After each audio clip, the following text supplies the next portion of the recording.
I told Ukraine not to cheat. And if you see any cheating, report it to the Attorney General of the United States. That was my call. They said, he was trying to intimidate. All I said is, don't cheat.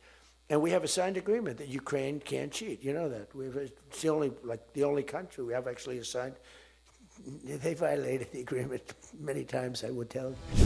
Donald Trump reflected on Ukraine in the 2019 impeachment drama with his usual taunting flair. He claimed Kyiv had violated an anti-corruption deal many times and said he was simply telling them not to cheat. "Thank goodness I had a transcript," Trump said, boasting that the call was perfect and that he was right all along. He taunted his critics, insisting he was never trying to intimidate, just enforcing a signed agreement. Trump pointed to recent scandals in Zelensky's government as proof that he had been right all along. "They violated the agreement many times. I told you I was right," he declared, with a smirk only he can pull off. You know, there was an expression, Andrew Jackson was the most abused president in the history of the United States. You know who second was? This is before me. You know who second was? Abraham Lincoln. But he had a civil war, so we have to give him a pass.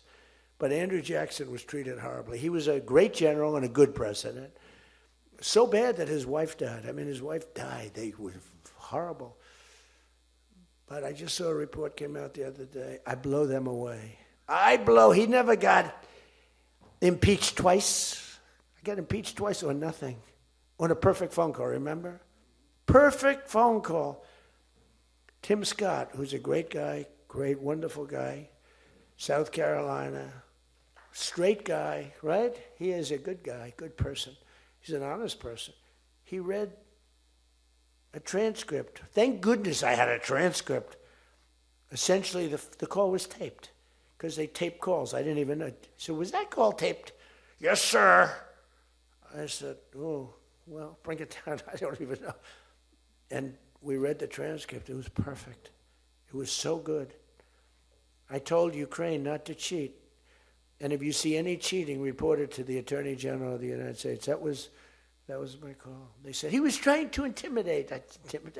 All I said is, don't cheat. And we have a signed agreement that Ukraine can't cheat. You know that. It's the only country we have actually a signed. They violated the agreement many times, I would tell you. You'll find out. I was right about that too. But nobody's gotten treated. But this guy said to me, for you to have escaped. But the one thing, and I'll just end it, because Jim Jordan back there, world champion wrestler, 128-1. Whatever happened to the one guy?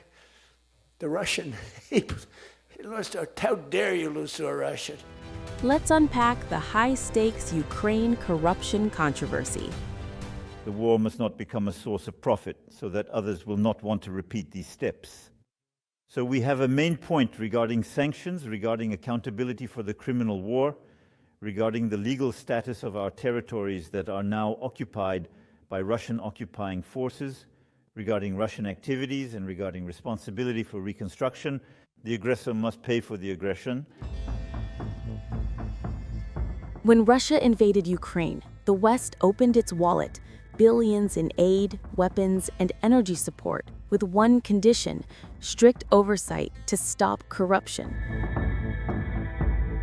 But a sweeping New York Times investigation now reveals that Ukraine's own leadership quietly dismantled those safeguards from within.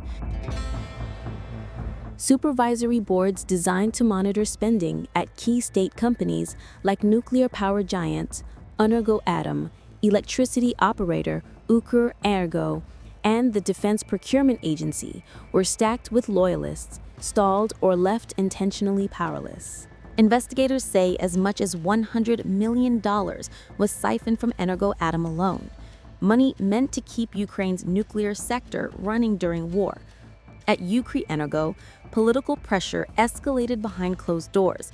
Its chief executive, credited for keeping Ukraine's lights on under Russian bombardment, was eventually fired after a deadlocked board tipped in the government's favor. At the Defense Procurement Agency, Oversight was erased overnight, charters rewritten, boards broken. The agency's head was fired after faulty ammunition reached the front lines.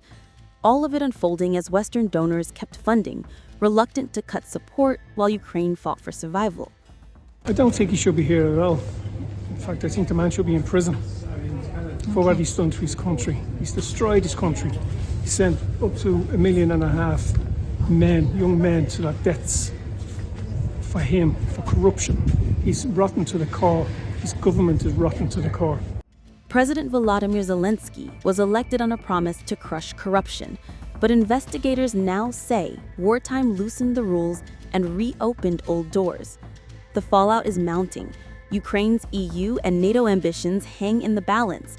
So does future reconstruction funding worth hundreds of billions of dollars. As for the frozen Russian assets, I've said from the beginning that we will find an option that technically allows us to address all the legitimate questions that have been raised. And I have a lot of respect for Prime Minister Arne de Wever, who asks very precise technical questions. So we need to be able to move forward. The goal is to finalize this for the next European Council, so before Christmas. And in fact, the Commission will be announcing decisions in the coming days. The goal is to ensure that these assets are well protected, if I may say so, from any changes, and that we manage to keep control over them, and then that international rules are respected, but that we find the right solutions to provide Ukraine with visibility and long-term financing for its war effort, or long-term funding to support its armies and their structure. And so we continue this work with rigor and respect. As for the issue of corruption, I will let President Zelensky respond. We are very vigilant. But the relevant entities have been created and strengthened, and they are doing their work freely. The decisions that needed to be made have been made sovereignly by the Ukrainian decision makers.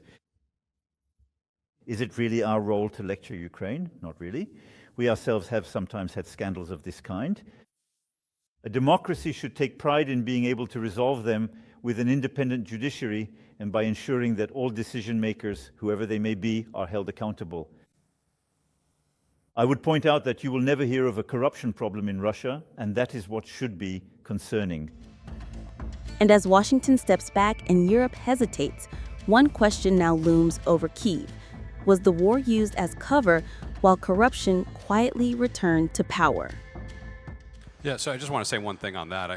Going back to the gentlelady that spoke yesterday, I think she had a Freudian slip, at least I hope it was one, where she talked about what we did to the Russians in Afghanistan. That's not a great comp, by the way. Okay, that's a horrible comp. What we were doing, we're funding a mujahideen that create radicalization in that country, and we know what we reaped after that. I'm a business person, I look at this. We've spent almost $300 billion over there, and now we find out that Zelensky's number 2 is under investigation for corruption. Where's the audit of where any of that money went?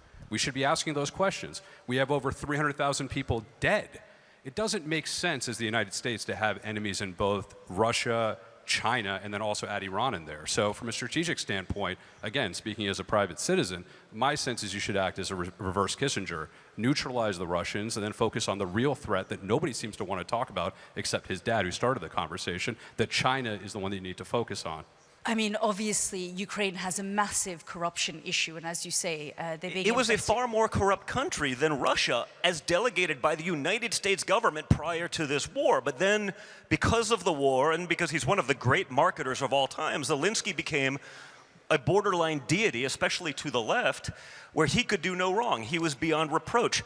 Years of corruption, years of graft and theft on a world stage that everyone in this room knew was happening, was totally absolved. And it's ridiculous. We're not dealing in reality. But is your hunch that President Trump is going to walk away? I think he may. What's good about my father and what's unique about my father is you don't know what he's going to do. The fact that he's not predictable, he's not following the playbook of every clown who's, again, been a bureaucrat for decades, you don't know.